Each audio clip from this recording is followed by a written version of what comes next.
Well, Spencer Torkelson has been optioned to Toledo mid-season for the second time in 3 years.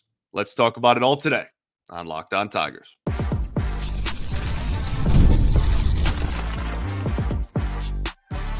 You are Locked On Tigers, your daily Detroit Tigers podcast. Part of the Locked On Podcast Network, your team every day.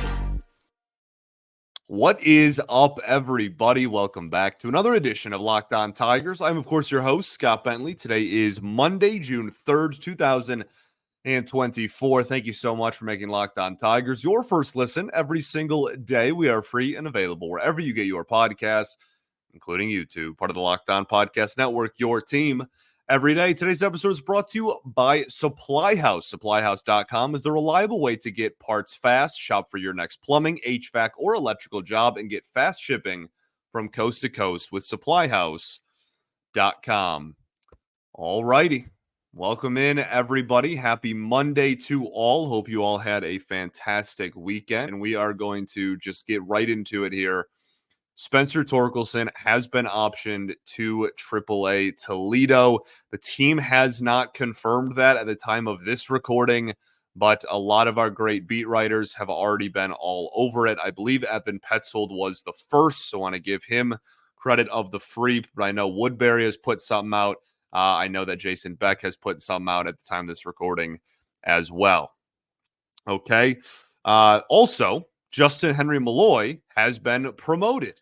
That is the corresponding move. I actually think we got the Malloy news first, and then Torkelson was the corresponding move to that. And, you know, it was almost a guarantee when that news got announced, rather, that Malloy was going to get promoted. The writing was on the wall. It was really not, it didn't take a rocket scientist to figure that one out, especially with how Gio Urshela was playing first base this weekend. I think we'll talk about that in a second as well. I think that certainly played somewhat of a factor, whether it's a small factor or a big factor. It probably played a role to some extent. Swung the bat pretty well this weekend too. Like I said, we'll talk about that a little bit later. But at the end of the day, this has been building for a while, just performance-based, right? Torkelson has objectively underperformed pretty significantly this season. There's really no way around that. I think everybody in the organization has honestly kind of been saying it, and that takes us to AJ Hinch's comments before this game even started, right? He was asked about Torkelson. He got benched for the second time in 3 days and was asked if Toledo was on the table. And he basically said, I don't have an answer to that right now. I don't know if, we're going to send him to Toledo. We haven't had that conversation this morning. But, and I'm slightly paraphrasing here, I don't have the quote right in front of me, but he essentially said, we are trying to win ball games. And heavily alluded to at worst, if not straight up said at best, right, that Torkelson in the lineup right now is not giving this team the best chance to win ball games. And it's really hard to disagree with that, unfortunately. His season numbers, 201 batting average, a 266 on base percentage. That's a 330 slug, which comes out to a 596 OPS, an average barely over 200 and an OPS under 600. 4 home runs on the season and didn't have one for about the first month of the year. So all of that into consideration here, the Tigers do option him back to Toledo.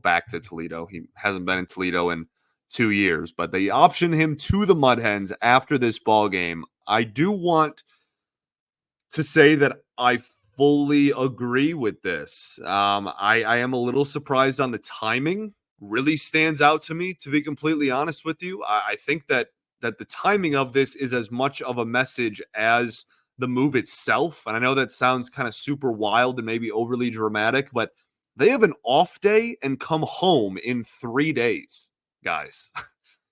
They are 3 games into a 6-game roadie where they're in Boston and about to head to Texas. Toledo was at home this weekend and is going to Iowa.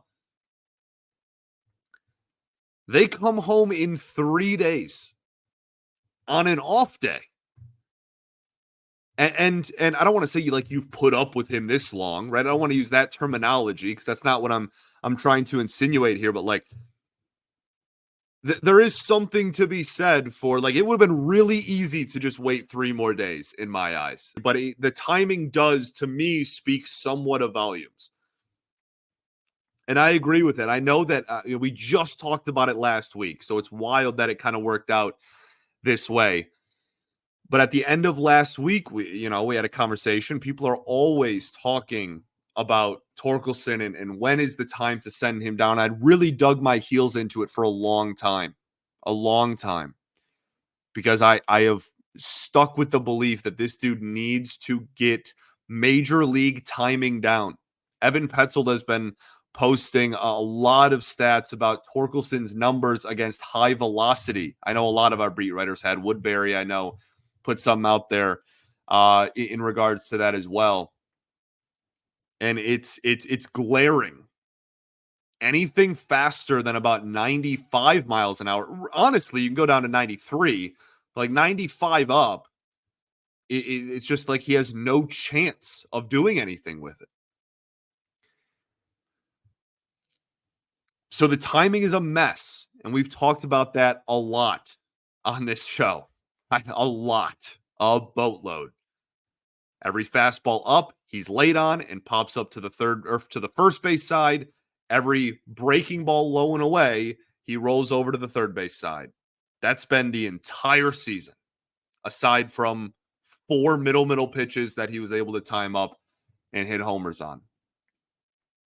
And again, at the end of the day, AJ Hinch's quote is probably the one of, if not the straight up biggest factor for this decision. He is trying to win ball games every single day. He said, that was his quote. That's the priority, is to win today's game. Saying that essentially Torkelson being in the lineup doesn't provide that right now.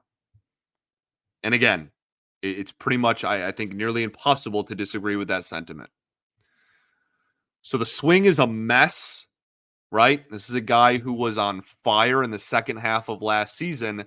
The rest of his major league career, outside of the second half of 2023, has looked a lot like this. There's a lot of mechanical stuff clearly he needs to work on. AJ alluded to that as well.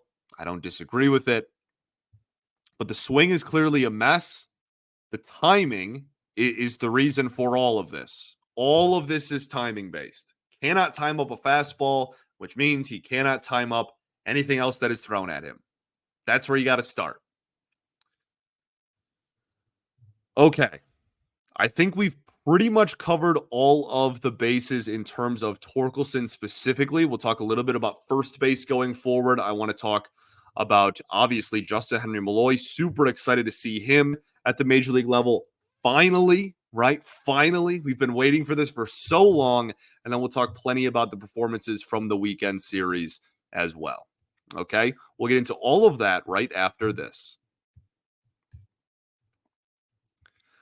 Going to talk to y'all today about our friends over at Supply House. Get supplies from the site that's made for skilled trades, supplyhouse.com. Supplyhouse.com is the reliable way to order plumbing, HVAC, and electrical products online. Their easy-to-use website is packed with helpful resources and the latest product info to help you get the job done right. Shop a complete inventory of over 200,000 parts from over 400 top brands and get your order delivered right to your door with fast shipping from coast to coast. If you need help with an order, get expert support and industry-leading service from the friendliest folk in the business and talk to a real person every time. Pros in the skills trade can get a competitive edge by joining SupplyHouse.com's free TradeMaster program. Every TradeMaster gets access to a dedicated phone line, free shipping, and discounts on every order. So join the thousands of trade pros already benefiting from their free membership at SupplyHouse.com/TM and order plumbing, HVAC, and electrical supplies from anywhere with just a few clicks at SupplyHouse.com. All right, everybody, welcome back here. Segment to Locked On Tigers. Appreciate y'all for tuning in, as always, making us your first listen every day. Shout out to the everydayers that do tune in every day, and we will be back tomorrow recapping Game 1 against the Rangers, as well as anything else that goes on around the organization like we are today. Also, be sure to check out Locked On Sports Today, the free 24/7 streaming channel covering all of the biggest news and stories in sports from all of our great hosts here at Locked On. Again, subscribe for free on YouTube, and you can also watch for free in the Amazon Fire TV channels app. Okay, so we talked a lot about Torkelson in that first segment, pretty much all about Spencer Torkelson in that first segment. Let's move on to all of the kind of collateral ripple effect of this move. I want to start off with first base going forward. I think this is going to be, I think it's pretty self-explanatory, to be honest. I think it's probably just going to be Mark Canha and Gio Urshela. Andy Ibanez has played a little bit of first base as well. I know Evan Petzold mentioned that, but this is pretty straightforward, kind of a slam dunk. And honestly, I really think Gio Urshela's defense at first base this weekend, specifically Sunday, really may have had a bigger impact than maybe people realize. Like, this is, I don't think they want to play Mark Canha as the everyday first baseman. I really don't. And so having that option of that versatility of either of those guys being able to play other positions well, or first base on a day-to-day basis, I think makes this kind of a slam dunk. So I would be surprised if it was anything other than those two at first base for the foreseeable future. Get a lot of questions about Justyn-Henry Malloy playing first base. Again, this is a natural transition. Anyway, we'll talk about him here in a hot second. But, with first base specifically, he hasn't played first base at all this year, or I don't think ever, at least in the Tigers organization. So I'm not expecting that. My question to you, and I'm not like answering this today or anything. This is more of a big picture conversation, but I genuinely want people's reaction to this. At what point do you start trying to teach him first base, right? Because I feel like we've really been avoiding anybody else playing first base in this entire organization since Torkelson's arrival. And he was the number 1 overall pick in the draft, right? That's not necessarily stupid. But I do wonder, like, again, at what point do we try out other people at first base? It was just a foregone, there's a roadblock there. Why would he play first?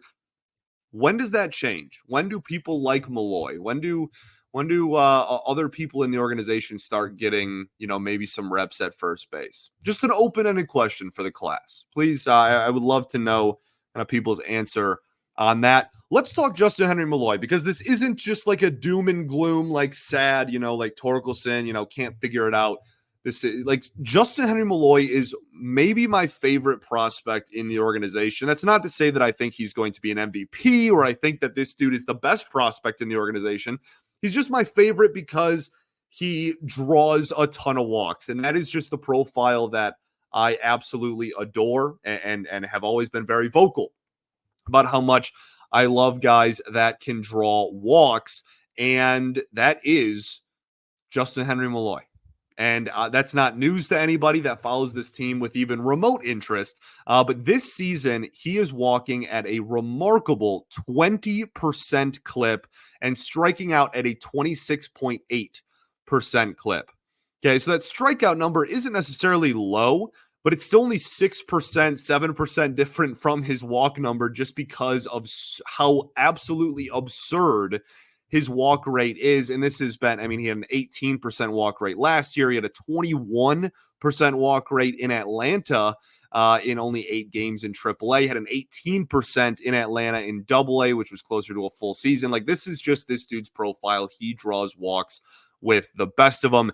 This season in Toledo had a 255 average, a 412 on base percentage, very, very high, and a 477 slug. Had 6 home runs in 44 games, had 27 RBIs in those 44 games. If you're an RBIs person, a 134 WRC plus. I can just continue throwing numbers at you, but at the end of the day, this dude has been questioned with his defensive ability. We will see him, I'm sure, plenty at DH, especially with Kerry Carpenter on the IL. We'll talk about that a little bit more in a second. But I think the biggest thing here is like this is a guy, A, that Harris traded for, but B, just really fits the profile that he is trying to encapsulate in this team. And I'm really excited to see him. I'm hoping that the transition is relatively smooth.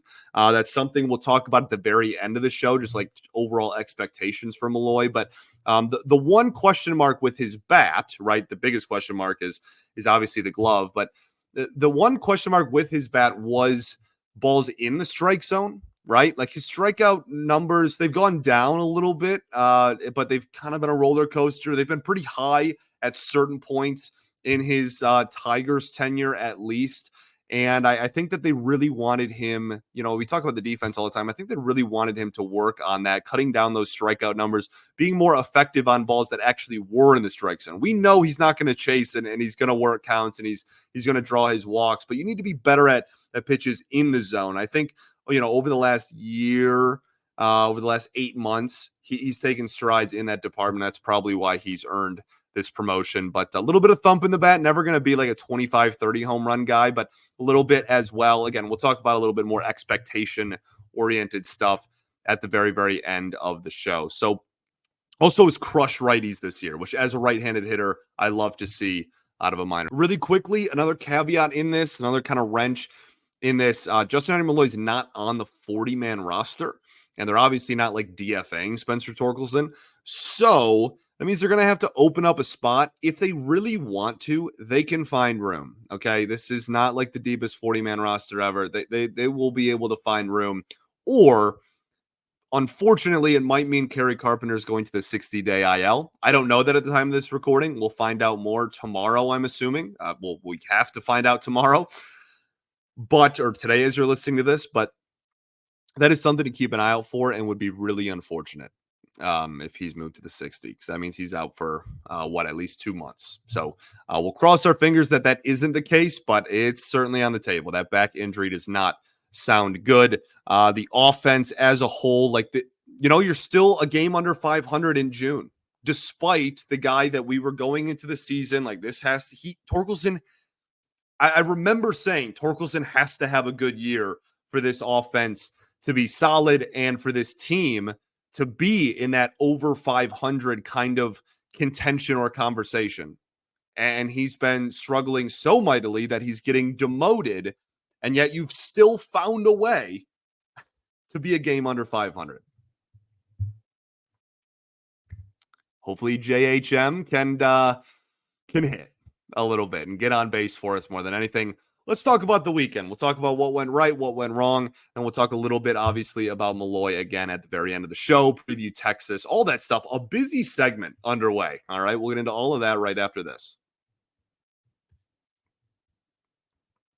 Got to talk to you today about our friends over at Prize Picks.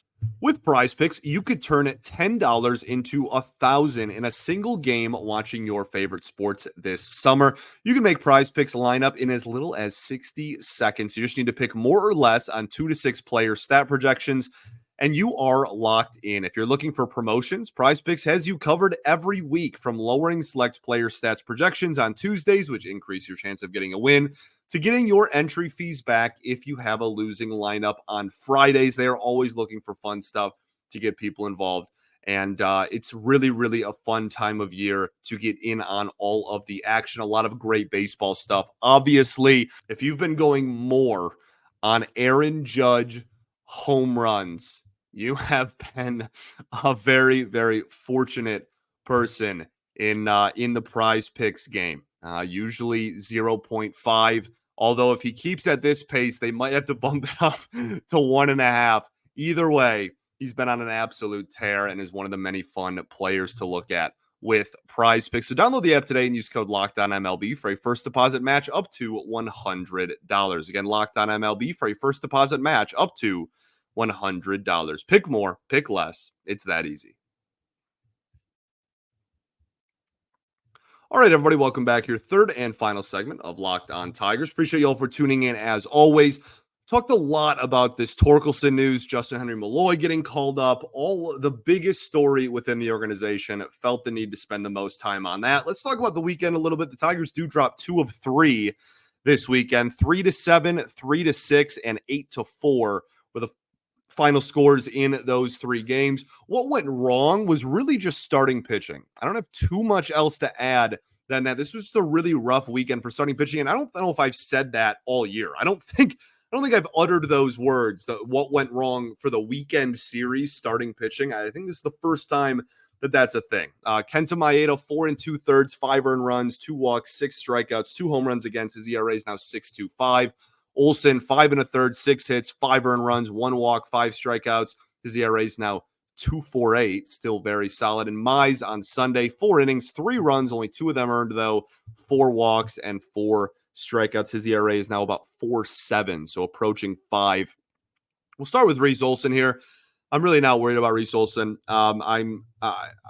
Look, maybe it's benefit of the doubt, but honestly, watching that game, that was the most ridiculous 5 runs I've seen given up, like maybe ever. Like there was the pesky pull home run, which is so absurd, and like I think Fenway Park is the greatest thing. It's my favorite park I've ever been to. Okay, pesky pull is ridiculous, dog. That it was like an 85-mile-an-hour exit velo. The expected batting average, I think, was literally 0-10. Like, that's a flyout 99% of the time in the history of baseball. But if you hit it in that exact spot in Fenway, it's a home run. Cool. I'm not blaming Reese Olson for getting a weak contact routine flyout anywhere else in the sport. Okay, it happens. That's baseball. It's part of the beauty. The dimensions are all different. And Fenway strikes again. Also, Riley Green catches a ball, falls down, goes home. Like, do you just let that fall? Hindsight's 2020. If they got him, we wouldn't be having that conversation. But like, it's really easy to look at, like, if you're gonna fall over making the catch, then like, yeah, probably just let that one bounce foul, dog. Like, you kind of need to strike out there. I'm all for taking the outs. I totally get it. And the offense was not great all weekend until Sunday. But I don't know. Maybe that's a hindsight 2020 thing. I don't want to be too harsh on it because, again, like the offense wasn't going to score and kind of get over the hump there, but certainly didn't help. I don't know. They just kind of like dinked and dunked their way to 6 runs and 5 against Olson. I'm not worried about him. He looks pretty much the same he has all year. Just one of those games. Maeda, it's batting practice. Like, that's what it's looked like most of the season, outside of a few starts. It isn't great. And we were, okay, he's a slow starter, right? His Aprils are always bad. Well, his Mays are usually a lot better. And he has an ERA over 6, and it's June very quickly. So you signed him to a 2-year deal. Like, he's not going to go anywhere anytime soon. But at the same time, if we get to like the end of June and this dude's ERA is still over 6, I think they might consider counting their losses and letting him go, right? Like, a 2-year deal for the term that he signed for isn't like the most unmovable thing in the world, right? I don't know. I can't fathom, if he continues looking how he has this season, that they're just going to hold on to him throughout the entirety of the contract. I truly can't believe that. So we'll see. It's not happening anytime soon. We're not going to get a notification tomorrow that Kenta Maeda isn't on the roster or anything. But I think, time's ticking. Like, maybe the All-Star break, maybe that's the gauge. I don't know. This is all just an arbitrary date in my head, but I feel like there is one, and I'd love to know what it is, because I have yet to be really impressed by his stuff on a significant or consistent rather basis really yet this whole season.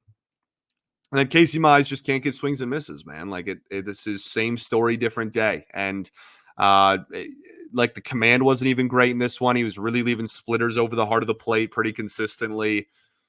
It's been the biggest thorn in his side, not only this season, but his entire career. And like, that is if there is anything that's concerning about Mize's start, it's still 3 months removed from not pitching for 2 years. I'm not like writing him off today like some people are, but if there is one thing that is concerning about this, it's the fact that the issues he was having before are the same ones, right? Like, if it was like, oh, the command's like all out of whack, but like he's getting a lot of swings and misses because the stuff is just way better because, he got healthy post surgery. That would be different. But no, it's the exact same issues. The fastball is just a couple miles an hour faster. It hasn't even resulted in more swings and misses. So like, here we are. Mize isn't going anywhere anytime soon either and shouldn't. Still, hasn't been like horrible. This, 2 earned runs in 4 innings isn't like the worst start in the world. He kept the team in the game. They got the win. But just again, a lot of in the zone swings and misses we need to see. The bullpen, I didn't think was bad this weekend, but Joey Wentz, I think we're close to the end of the road for him as well. Like I know this seems like a lot at once where we're just kind of like, all right, let's like talk turkey, but this is the time, right? Like we're post Memorial Day, we're into June. This is like you're 2 whole months into the season, man. Like if you're serious about winning games, changes are June. That is the month we're in. Changes are about to happen. There's going to be a flurry of them around baseball, dog, and we're already seeing a lot of them. Joey Wentz's ERA is pushing 6. He was solid for the first few weeks. He's regressed. The fastball doesn't look a whole lot different than it did last season, and that's the fact of the matter. He's out of options. If you're going to get rid of him, he's going to have to be DFA'd. I'd imagine some team will take a chance on a lefty with a mid-90s fastball. And that's going to be it. To the point now where Joey Wentz, if I'm getting my crystal ball out and I'm trying to predict the future, I don't imagine that Joey Wentz is on this roster in 2 or 3 months. But we'll see how much of a leash he has. We will see how long that leash is. But at the end of the day, this is, 3 weeks in a row of just like rough outing after rough outing. I think he's about where he was last season. Andrew Chafin, been a wreck lately, unfortunately. I absolutely love Andrew Chafin. I still think he's a really good reliever. I still think he's going to be fine ultimately at the end of the day because he has a track record of being fine, even in a Tigers uniform, a track record of being fine, but had a really hard time throwing strikes this weekend. And this is 3 or 4 or 5 outings in a row where Andrew Chafin has really struggled. And that's not good for your already kind of regressing bullpen, right? Alex Lang down in Toledo. So that's, again, a lot of pitching in what went wrong, which is like not usually the case for this team. The offense wasn't great, but I'm not going to break down every single hitter that struggled. The biggest conversation was Torkelson. There we go. We spent 2/3 of the show talking about that. What went right? Wenceel Perez just absolutely rocks. He's awesome. I just love Wenceel Perez. He's a guy that adjusted quickly to the MLB. 3 hits in Sunday, clutch hit, fantastic. Mark Canha looks like he's back to at least being a solid AB there for the first 3 weeks of June. That was not the case.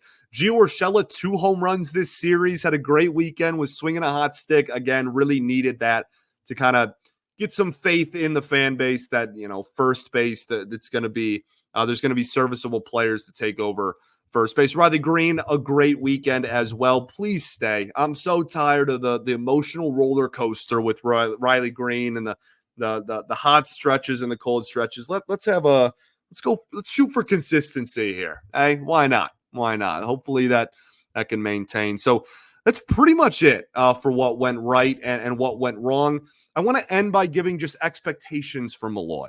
Okay. Adjustment time is real. We saw it with Colt Keith, right? Was dreadful in April. Absolutely raked in the month of May.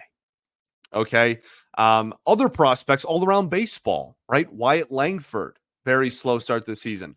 Holiday, the number 1 prospect in baseball, got sent back down to Toledo because of a slow start adjusting. A lot of prospects. I've said it so often the last 3 weeks on this show. If you're an everydayer, you know what I'm about to say. The gap between AAA pitching and Major League pitching has never been greater in the history of our beautiful sport. Okay? So, I am not expecting this dude to just show up and be, 800 OPS level of production, right? But I do want at bats. I do not want Justyn-Henry Malloy to play like once a week or like twice a week and like get a couple of pinch hitting opportunities, and that's it. We need to give him ABs. Earmark at bats. That is the whole premise of this thing, right? That's a Scott Harris quote exactly. So, earmark some ABs for him. Kerry Carpenter's hurt. He's not coming back anytime soon. Mark Canha is going to be playing a lot of first base. You have consistent ABs available to him in the outfield and in designated hitter. Make sure you allocate some. If he gets off to a slow start, I do not want this entire fan base to be like, oh my goodness, this dude sucks. Send him back down. You know, like we can't just play the yo-yo game forever. We can't just send out, oh, you didn't hit in 4 games, so we're going to demote you again. Have some patience. We had it with Keith. It worked out, right? And then we also have guys like Winfield Perez, right? Like I'm giving this whole spiel. Maybe he adjusts quickly. It's different for everybody. Every situation is so unique. And it has to do with swings. It has to do with just like in general mechanics, right? He's probably going to have to make a couple of mechanical adjustments. I don't even know when the last time he probably did make a mechanical adjustment to his swing was. He's been raking in AAA for a year and a half now. Let's give him some time. Let's give him the benefit of the doubt. Give him that time to adjust to major league pitching. And I assure you, the floor on him, I love. And right, like he's probably around like the 10th best prospect in this system. Like I don't think he's going to be like a perennial all-star, right? If he makes any all-star game, that should be like a win. I'm not really expecting that. If he can be a solid 750 to 800 OPS hitter that walks a boatload, right? If 400 of that OPS is through his on-base percentage, that's fine to me. I don't need him to slug a ton. I don't need him to have a super high batting average. Get on base. That is the exact profile that this dude has. And he also has run into a decent amount of homers in AAA. Give us a little bit of pop, get on base, and everyone's gonna have your eyes on him in the field. I assure you that, because we've been told for a year and a half that this dude is such a liability or whatnot defensively, that's one of the biggest reasons he hasn't got called up. So I just want to put that out there, right? Like, don't expect the world. I know we're trying to win games. I know, but you got to walk that line. And at the end of the day, he's replacing a guy who has a sub 600 OPS in the lineup pretty consistently, right? Torkelson obviously being who I'm talking about there. So if he can end this season, end this stint, whatever, with an OPS that starts with the number 7, I'm pleased. If we look back in his 2024 line for OPS, starts with a 7. I know some people are batting average people, some people aren't OPS people. This is the time you're gonna have to just be more of an OPS person, because so much of his value comes from walks, right? The biggest thing I'm paying attention to is the strikeouts. They're going to pound the strike zone with him, because they're going to know he's not going to chase too terribly often. He's going to draw a ton of walks on us. So we're going to have to fill the zone. And he hasn't been incredible at that in AAA. So that is the biggest thing to watch for him. Balls in the strike zone, especially that velocity uptick, is going to be a big question mark. If his OPS starts with the number 7, it's 2 thumbs up for me, baby. All right, we got Scooble on the bump.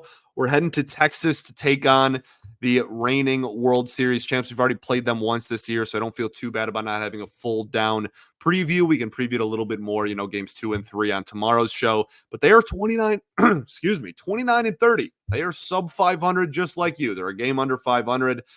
They have gotten a lot of inconsistent play from really everybody, some pitching, some hitting, etc. We have Tarek Skubal on the bump today against Eovaldi, who is one of the premier pitchers in the American League when healthy as well. Yeah, that's going to be the series. It's going to be Skubal and Flaherty, game 1 and 2. So you got a really good opportunity here. Some fired up into the organization, a call up. That's always really exciting. Got some energy, and you got your 2 best pitchers on the bump in games 1 and 2. Let's go win some ball games. All right? Let's go win some ball games. Thanks for making Locked On Tigers your first listen every single day. I appreciate you all so much for tuning in. Sorry we ran a little long on this one, but a lot to discuss. We'll be back to your regularly scheduled programming tomorrow. All right. Peace and love. Going to therapy's dope. I'll catch y'all then, baby. Go Tigers.